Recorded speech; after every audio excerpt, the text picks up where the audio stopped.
एक साहूकार के 7 लड़के और एक लड़की थी। साहूकार के बेटे अपनी बहन से बहुत प्यार करते थे। साहूकारनी के साथ उसकी बहुओं और बेटी ने चौथ का व्रत रखा था। चौथ का व्रत में चांद देखकर ही व्रत खोलते हैं। रात को जब साहूकार के लड़के भोजन करने लगे तो उन्होंने अपनी बहन से भोजन के लिए कहा।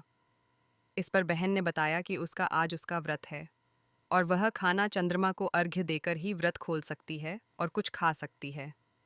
सबसे छोटे भाई को अपनी बहन की हालत देखी नहीं गई और वह दूर पेड़ पर एक दीपक जलाकर चलनी की ओट में रख देता है।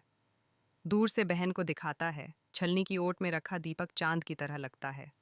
ऐसे में वो ऐसा लगता है जैसे चतुर्थी का चांद हो। बहन ने अपनी भाभी से भी कहा कि चंद्रमा निकल आया है। बहन को अपने भाइयों की चतुराई समझ में नहीं आई और उसे देखकर अर्घ्य देकर खाने का निवाला खा लिया। जैसे ही वह पहला टुकड़ा मुंह में डालती है उसे छींक आ जाती है। दूसरा टुकड़ा डालती है तो उसमें बाल निकल आता है और तीसरा टुकड़ा मुंह में डालती है तभी उसके पति की मृत्यु का समाचार उसे मिलता है। वह बेहद दुखी हो जाती है। उसकी भाभी सच्चाई बताती है कि उसके साथ ऐसा क्यों हुआ।